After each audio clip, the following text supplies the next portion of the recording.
I am Dr. Silas Mordaunt, Associate Professor of Literature.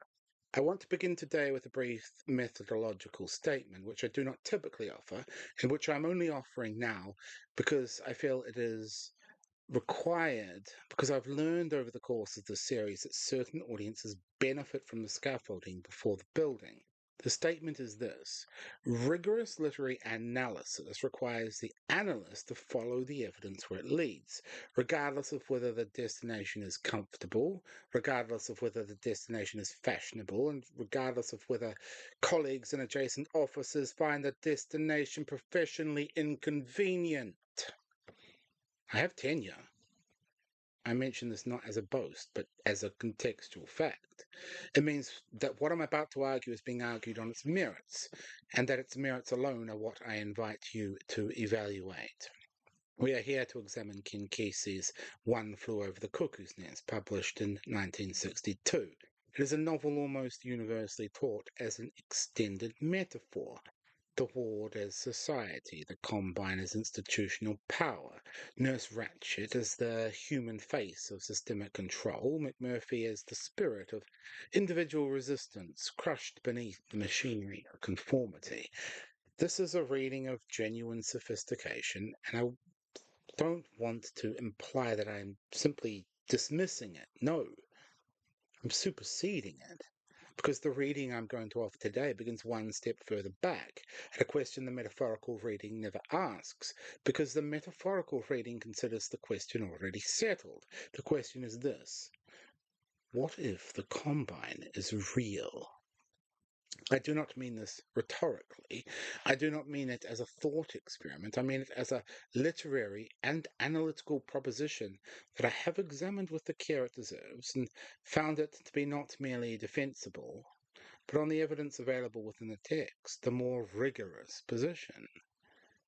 Chief Bromden, the novel's narrator, describes a system of interconnected machinery, surveillance, and social control that operates beneath the visible surface of the ward and extends outward into the world beyond it. The system, the combine, has been read by 6 decades of criticism as the projection of a damaged mind onto a world that does not contain what the damaged mind perceives. I'm going to argue that this reading, however widespread, makes an assumption that the text does not support, and that modern psychological theory actively complicates. I'm going to argue that Chief Bromden is a reliable witness, and I'm going to spend this episode examining what the novel means if we take him at his word. I want to begin with the clarification that I consider both intellectually necessary and, in the current cultural climate, ethically important. This analysis does not pathologize mental illness or does not romanticize it. The patients on the ward are not symbols, they're not metaphors. They are, within the novel's world, human beings whose suffering is real and whose experience deserve to be taken seriously, rather than instrumentalized for critical argument. What I'm arguing is not that mental illness is not real. What I'm arguing is that the critical tradition's automatic dismissal of Brompton's testimony on the grounds of his diagnosis is itself a move that deserves scrutiny, and that scrutiny is what I'm here to provide. We do not dismiss a witness's testimony in a court of law solely on the grounds of their psychiatric history. We must examine the testimony on its own terms. So here I am, examining Bromden's testimony on its own terms. And what I find when I do is a witness of considerably greater reliability than the critical tradition has given him credit for. Consider the specific character of Brompton's perceptions. He has been on the ward for longer than any other patient. He's been there so long, the staff have stopped registering his presence. They speak freely in front of him because they believe, or have been led to believe, that he cannot hear. This is the first and perhaps most significant point about Bromden as witness. His invisibility on the ward is not a liability, but a strategic advantage. He has been in the room when the staff speak candidly. He has observed the ward's operations from a position of enforced silence that functions paradoxically as a form of access. A man who is not seen is a man who sees everything, and Bromden has been not seen for longer than anyone. The critical move that dismisses Bromden's perception as hallucination typically points to the fog machine, the mechanical imagery, the moments where the ward seems to transform into an industrial landscape of gears and tubes and processing equipment. These are the passages that establish his unreliability for the standard reading. I want to look at them differently. I want to ask not whether these perceptions are literally accurate, but what they are perceptions of. When Bromden describes the fog machine, he describes a condition of forced disorientation, a state in which clarity is chemically suppressed and the patients move through a manufactured confusion that prevents coherent thought and organized resistance. The question of whether there is a literal machine producing this fog is, for the purposes of my argument, is secondary to the question of whether the condition Bromden describes is real. And the condition is real. The medication is real. The suppression of cognitive clarity through pharmaceutical intervention is real and documented, and was, in the early 1960s, when Kesey was writing, standard practice in American psychiatric institutions. Bromden is describing a real process. He is describing it through the imagery available to him, which is the imagery of machinery and industry, because that is the metaphorical vocabulary his experience has given him. The question of whether his description is hallucinatory is the question of whether his imagery is real. The condition his imagery describes is not in dispute. His military background is relevant here and has been under-examined. Bromden is a veteran. He has been trained in observation, threat detection. He's been trained in the reading of environmental signals for information about danger. Hypervigilance, this is the state of sustained heightened perceptual awareness and alertness that is a recognized response to trauma and a documented feature of post-traumatic stress, produces perceptions that are in certain respects more accurate than ordinary perception, not less accurate.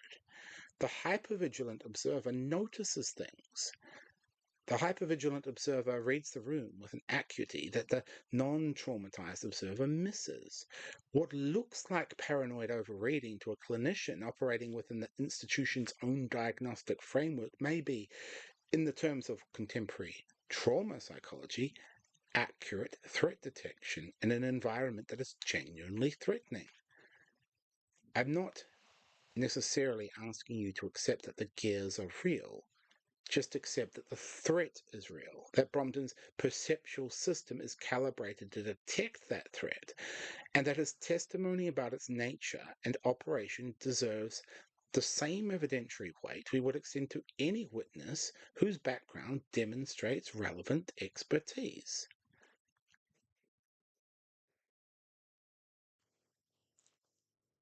To further add to his credibility, the internal consistency of Bromden's account is a particularly substantial ground for taking him seriously as a narrator. His so-called hallucinations are not random.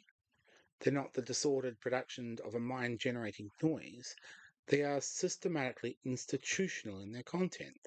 When Bromden perceives machinery, he perceives it in the context of control, observation, and compliance.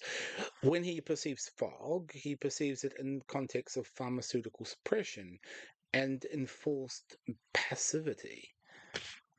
When he perceives the combine's operation, he perceives it at moments when the ward's regulatory apparatus is most actively engaged. These are not the perceptions of a mind in chaos. This is a mind that has developed a consistent symbolic vocabulary for a consistent set of experiences. And the consistency of the vocabulary is the evidence of the consistency of the experiences.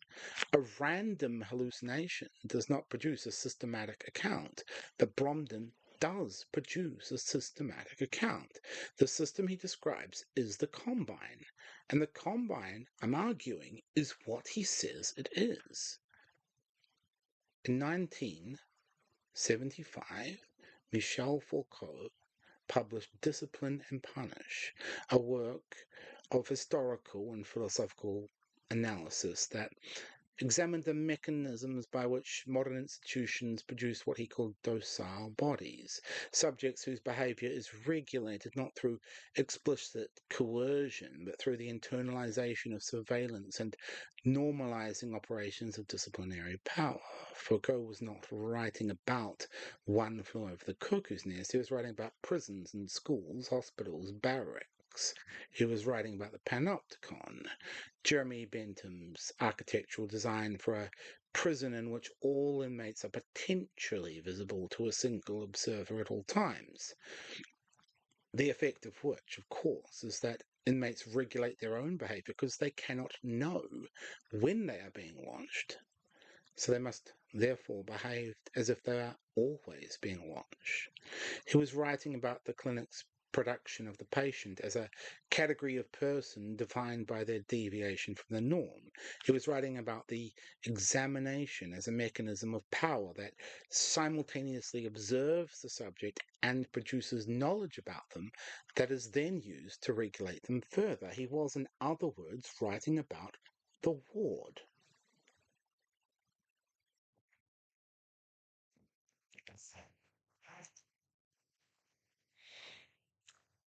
The observation that Foucault's framework maps onto the ward is not new.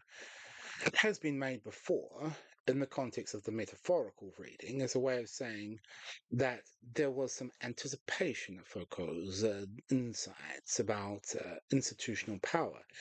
But what I'm saying is different. I'm not saying that the ward is not a metaphor for what Foucault describes. The ward is what Foucault describes, the panoptic structure, the normalizing gaze, the production of docile bodies through surveillance and examination and pharmaceutical regulation.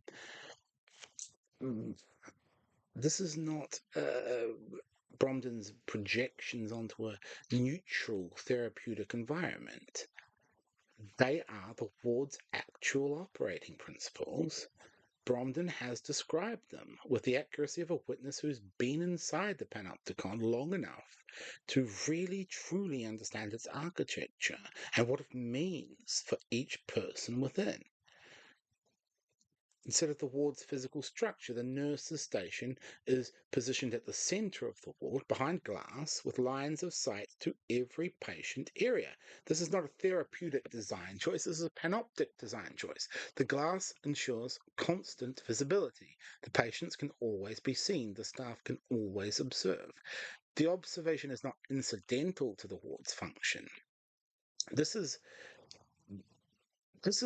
the primary mechanism of control, and Foucault's analysis into the panopticon maps onto it with a precision that's not particularly coincidental, because Kesey, whether he had read Bentham, understood intuitively what Bentham had designed deliberately, that visibility is power, that the subject who knows they are visible regulates their own behavior, and that the most efficient form of control is the form that does not need to be applied because it has already been internalized. Throughout this series, we see it again and again, and we shall see it further.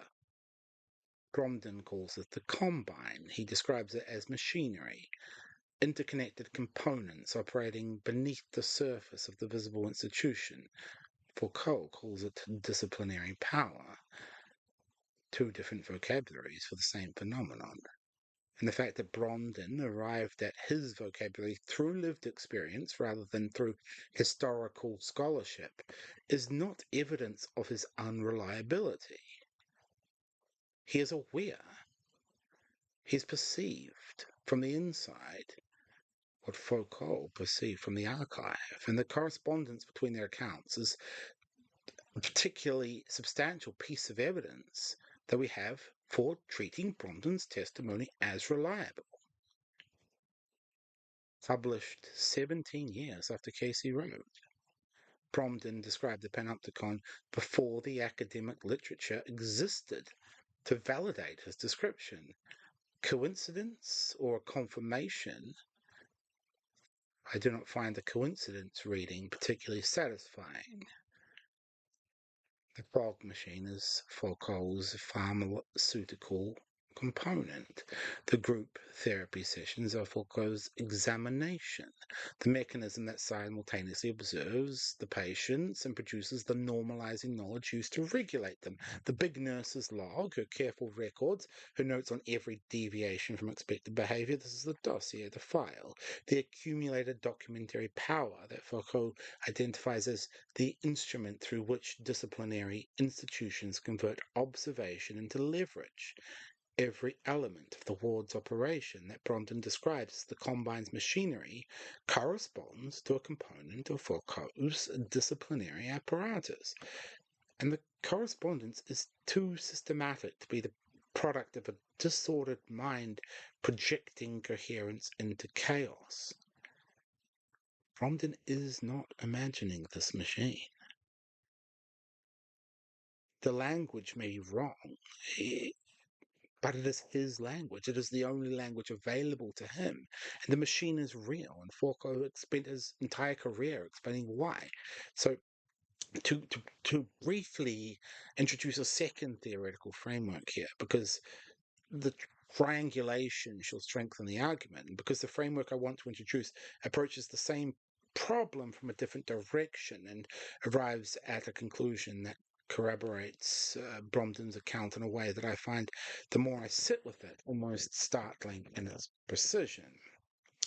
1961, the year before Cuckoo's Nest was published, the sociologist Irving Goffman published Asylums, a study of what he called total institutions, places of residence and work where a large number of similarly situated individuals cut off from the wider society for an appreciable period of time together lead an enclosed, formally administered round of life. Prisons, military ballet, psychiatric hospitals. Goffman's analysis of the total institution identified a set of processes that all such institutions deploy with systematic regularity against their inmates. He called the primary process the mortification of the self.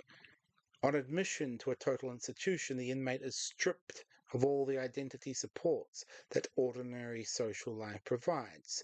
Their clothing is replaced with institutional clothing. Their name is replaced with a number or a category. Their personal history is replaced with a case file. Their relationships are replaced with the relationships that the institution permits. The self that existed before admission is not merely inconvenienced by the total institution. The self is processed out of the inmate deliberately, because the self with prior attachments and prior identity is a self that resists, and the total institution cannot function efficiently or effectively in the presence of resistance. Bromden describes this process with the specificity of a man who has lived through it. He describes the loss of his prior self, the chief, the son of a Columbia River chief, the man of the land and the river, the tribe, and the replacement of that self with the ward's version of him, the deaf mute, the chronic, the man too large and too strange to be processed into compliance, but too medicated to properly resist. He describes the Combine as the system that performed this replacement, that took the chief and produced the patient. And what he describes is Goffman's mortification of the self, rendered as personal testimony. The Combine did not invent this process. This is Goffman's total institution, operating on Goffman's principles. And Bromden has described it from the inside with an accuracy that only the inside can produce. I understand there may be some objection here, so I want to address this objection directly rather than allow it to become unexamined. The objection is this, that I'm using these men of science to validate Bromden's account, when the more parsimonious reading is that Bromden's account is a literary representation of institutional dynamics that these theorists subsequently analyzed, and that the correspondence between the literary representation and the theoretical analysis tells us something about Kesey's insight, but nothing about the realities of the combine. I have tenure, and what that affords me is ability to say on the record and without institutional consequence that this objection is weaker than it appears. It assumes that the theoretical frameworks are the standard against which the literary text should be measured. Well, rather than recognizing that the literary text and the theoretical frameworks are independent accounts of the same phenomenon. The three men, Bromden, Hoffman, Foucault, are not in hierarchy, they're witnesses. They observed the same system from different positions. They produce consistent accounts of its operation. Consistency is the evidence. The parsimonious reading is the reading that takes all three seriously and notes that they agree. All three agree. The third theoretical framework I want to bring to bear on this argument is the one that I anticipate receive much correspondence regarding, and perhaps I will attract the most resistance. So, to cut that off in advance, I'd like to note that the history of ideas is littered with positions that were considered professionally embarrassing at the time, and their articulation and foundational a generation later. R.D. Laing was a Scottish psychiatrist who, in the 1960s, proposed something that the psychiatric establishment found deeply inconvenient, and that I find, in the context of this analysis, deeply clarifying. He proposed that what we call schizophrenia is not a disease in the medical sense, but a sane response to an insane situation. That the person we label psychotic is not a person whose mind has malfunctioned, but a person whose mind has responded with a logic that is internally consistent and experientially grounded to a set of circumstances that are themselves disordered. The label in Lang's framework is not a diagnosis. This is merely a social control mechanism. It's the means by which a society that cannot accommodate a particular kind of experience, converting that experience into a pathology and removes its bearer from circulation. So, yes, I must be careful here, as I said at the outset, about what this argument does and does not claim. I'm not saying that suffering is not real.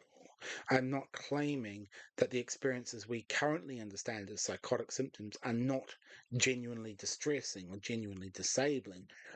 What it claims, and what I'm claiming in the context of the novel, is that the diagnostic category is not a neutral description of a natural phenomenon.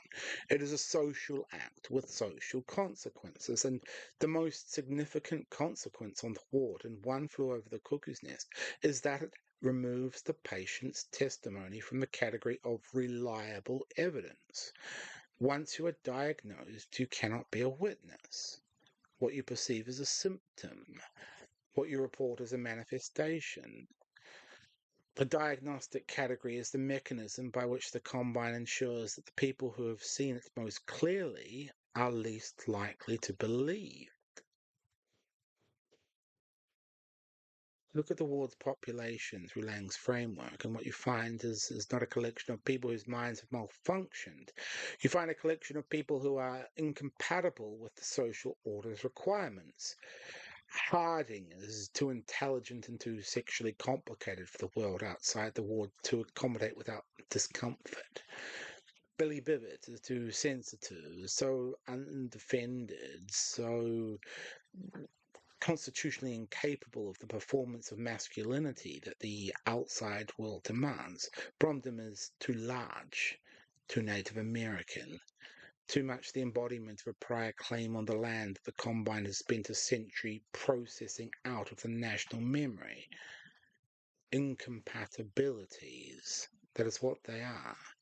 These are the places where the social machine's tolerance runs out, and the ward is where the prison is sending those who it cannot process. The machine is imprisoning, and the patients are not ill in the way that a person with a fever is ill.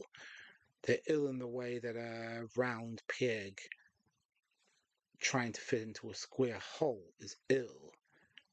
Geometric, not pathological. The diagnosis is the institution's way of declaring that the geometry is the peg's fault.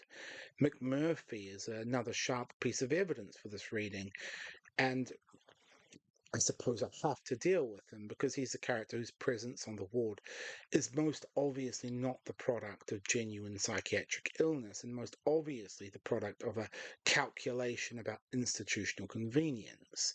He has manoeuvred himself onto the ward from a work farm because he's assessed, with good reason and pragmatic intelligence, that the ward will be more comfortable than the farm. He's not psychotic. He's not delusional. He's not by any standard actually in need of psychiatric hospitalization. Yes, he's disruptive, he's non-compliant, and he's constitutionally resistant to the kind of regulation that institutional life requires.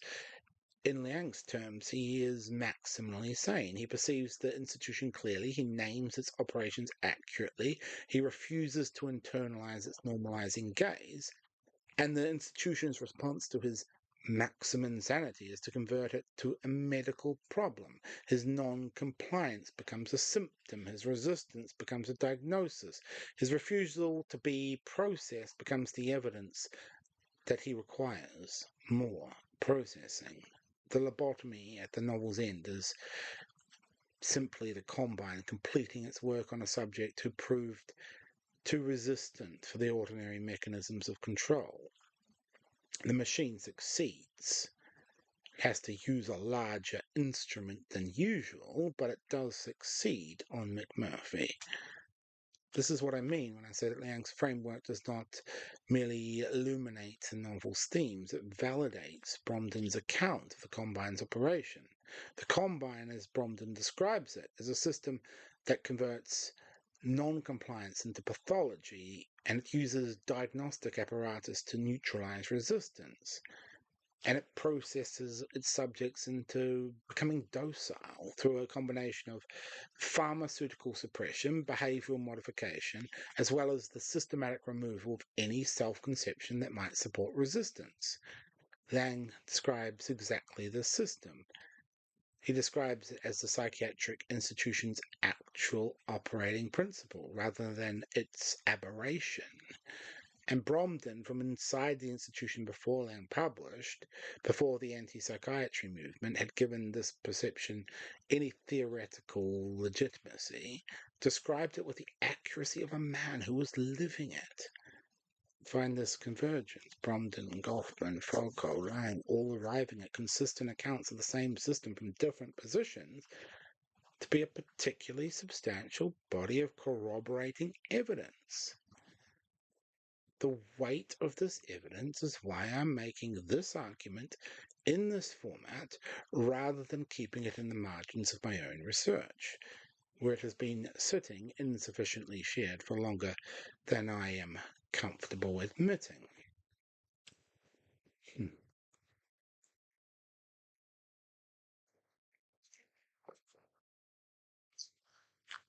One last thing about Liang before I move on, because there's a dimension of his framework that the traditional reading has not applied to this novel, not with sufficient seriousness, and that does bear directly on the question of who is actually ill on the ward. Liang argued that the family, and by extension the social unit, can itself be a pathological system, so that madness is sometimes the most honest response available to a person living inside a system that is itself disordered.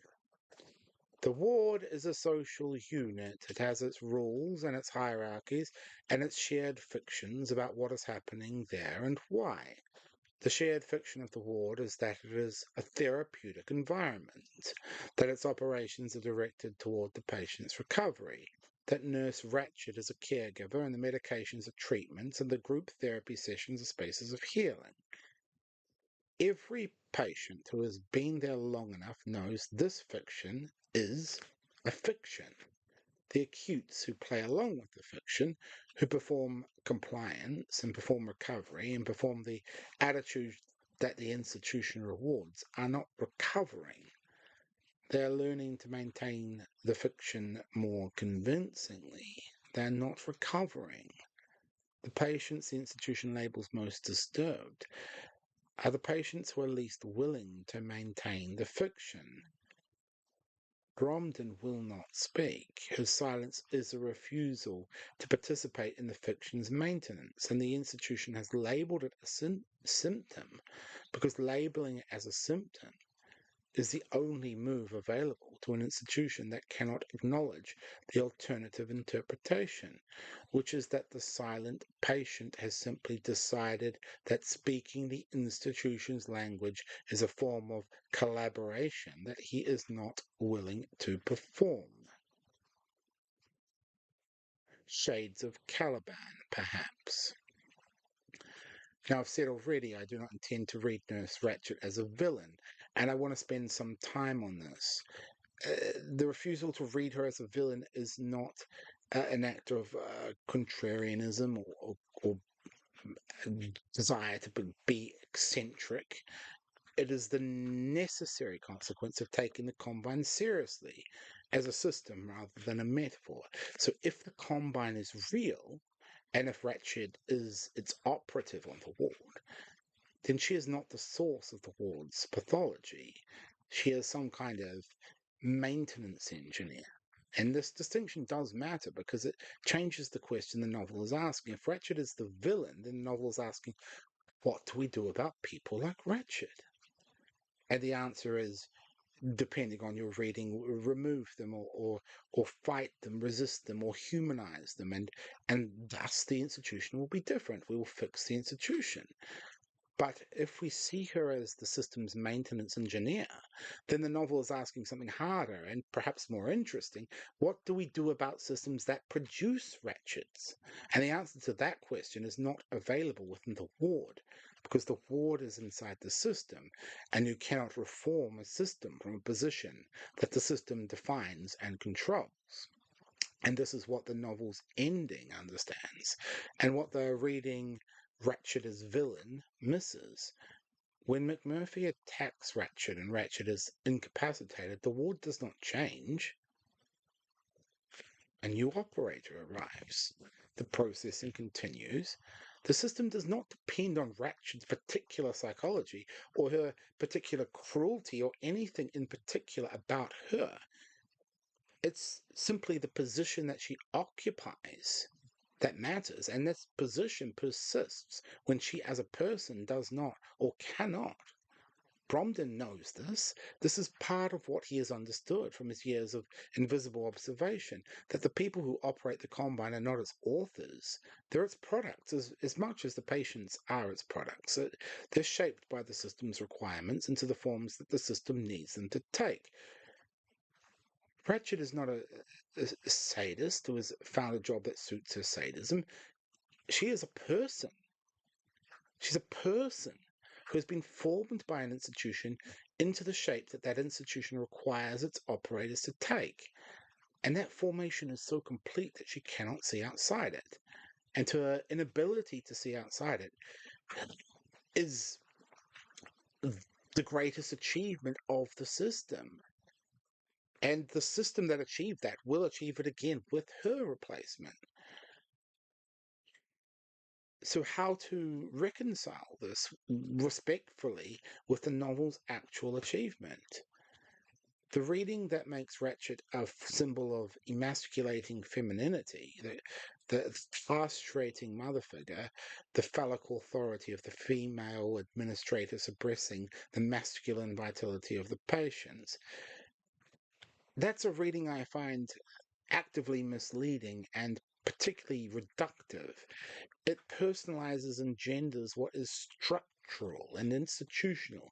It makes the ward's pathology the product of Ratchet's womanhood rather than of the Combine's operation, which is exactly the kind of displacement the Combine benefits from. Because a critique directed at Ratchet's gender is a critique that cannot touch the system that produced her. Kesey has been accused of this reading, and there are passages in the novel that do lend themselves to it. I do think that these passages are the novel's weakest moments, but I think they're weaknesses because they point in the wrong direction, away from the institutional argument that the novel is actually making. Is she frightening because she's a woman with authority? There is no reading that supports that. Why is she frightening? Because she's a system with a face, and the face is interchangeable. And behind it, there's no malice, no pathology, and no particular failing that could be identified and then corrected. There's only function and maintenance. The machine doesn't hate you. The machine does not even know you're there. And the machine runs.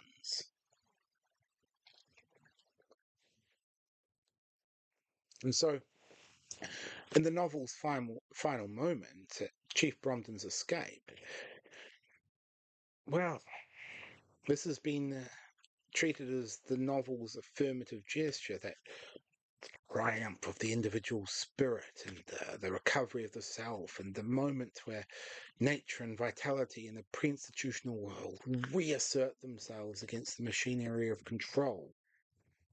And none of this is present in the escape. Well, all of it is in the terms I've been building throughout this analysis, I mean, secondary to what the escape actually demonstrates about the Combine structure and its limits. Brompton escapes by removing himself from the Combine's jurisdiction. He doesn't defeat the system, he doesn't reform it. There's no exposing or dismantling.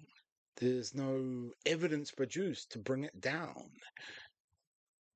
He lifts a rather heavy object from the floor, breaks the window, and disappears into the dark outside. The river is out there, the Columbia, the land his father's people knew before the government dam that the Combine built to process the river into power. He goes toward it. The novel ends there with Brompton in motion outside the institution, heading toward a geography that the Combine has touched, maybe not fully consumed, but touched. And what the escape demonstrates about the Combine is this: the system's jurisdiction is territorial. It operates within its own defined space, and outside that space, its mechanisms of control, surveillance and pharmaceutical suppression and the normalizing gaze cannot function. So there is no freedom through overcoming the Combine. He simply left the building. This is a colder and more honest account of what freedom means, particularly when compared to the triumphant reading, because freedom here is not the defeat of the institution. It is simply removing oneself from the institution's reach. And the removal requires two things that not everyone on the ward has: the physical capacity to break the window and somewhere to go. So this is significant. He lifts a piece of the institution's own infrastructure and uses it to break out of the institution. He has spent the novel observing the machinery, the Combine's actual physical components, the tubes and gears and processing equipment that he describes and the critical tradition dismisses. And at the moment of escape, he demonstrates that he has not merely observed the machinery, but understood it well enough to use it against the system that deployed it. This is a man who has spent years studying a system from the inside. He's found the one application of the system's own tools that the system did not anticipate. The Combine did not account for a patient who understood the machinery well enough to weaponize it. It accounted for patients who were afraid of it, or so thoroughly processed that the machinery had become invisible to them. Well, that's not Bromden. He's been watching, he's been witness to the machine for years. And he chooses his time well. And at the moment of maximum necessity, he picks it up and breaks the window with it. This is genuinely moving. As a documented account of what a person can do when they have refused, against every institutional pressure, to stop seeing clearly. Bromden has maintained his perception of the Combine through years of fog and medication and the systematic pressure of an institution designed to make him doubt what he sees. He has maintained it because somewhere beneath him, beneath the processing, there's somewhere in him that is still the chief and not the patient. He knows what he sees is real, and the knowing has preserved him. And at the end of the novel, the preservation produces the act that the institution cannot contain. But again, not everyone has an exit available to them. And this is particularly uncomfortable and particularly honest, and the one most often avoided by the triumphant reading. Bromden can escape because he is large enough to lift, strong enough to break, and because he has somewhere to go. The Columbia River. The geography that his father's identity was rooted in, and that the Combine has damaged but not destroyed. Whereas Murphy cannot escape because the Combine has taken the thing that would have enabled his escape. It's not his body or his mobility necessarily, but his mind.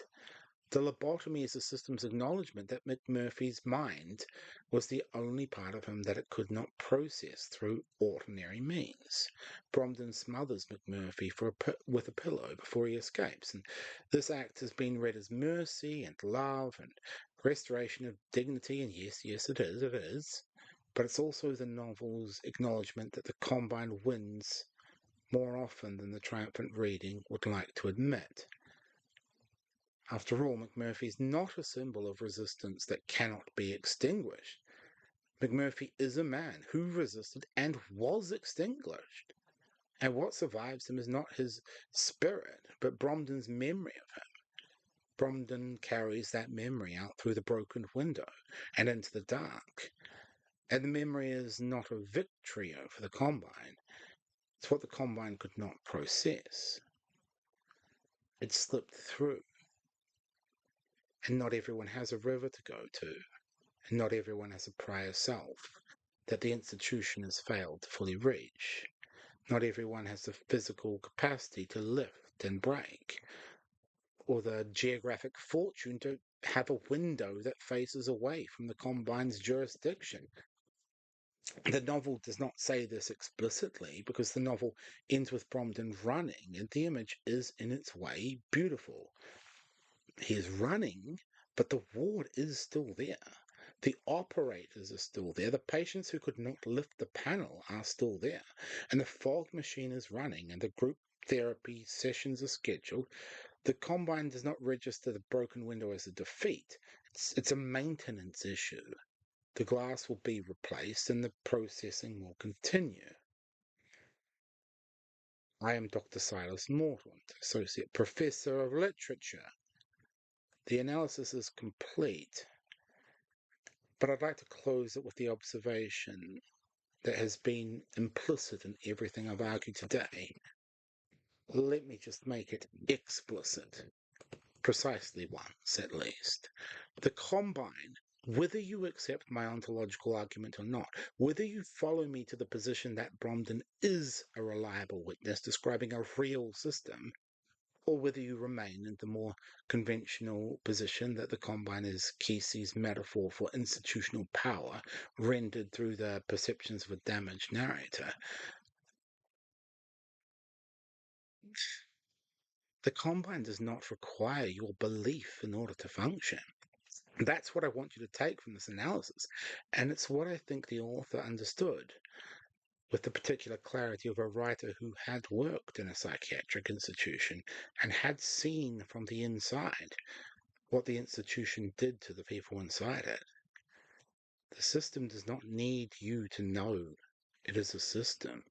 It does not need you to perceive it. It does not need your consent or your awareness or your agreement that it exists. It needs only operators willing to perform their function and subjects positioned within its jurisdiction, and it will run indefinitely on those inputs, producing its outputs: docility, compliance, the mortification of the self, the conversion of resistance into pathology, without requiring that anyone involved acknowledge what is happening. Bromden acknowledges what is happening. This is his distinction. This is why he is the novel's witness rather than its victim, or rather why he is the novel's witness in addition to being its victims, because the two conditions are not mutually exclusive. And the novel is honest enough to refuse the comfort of making them so. He sees the machine, he maintains it, he maintains his perception of it, and he names it. And he maintains this through every mechanism that the institution deploys to cloud that perception. And at the end, he picks up a piece of it, he breaks the window and travels toward the river. And the machine does not follow him there. And the river may be cold, and the dark may be total. But the river, the Columbia, is still running despite the dam. And we don't know what the chief will find when and if he reaches it. But we can believe he reaches it with his perception intact. And I find this, in the terms available to me after decades of reading institutions from the inside, an account worth taking seriously. I leave the degree of its applicability beyond the page to your own assessment. The analysis is finished. But even so, the ward is still running.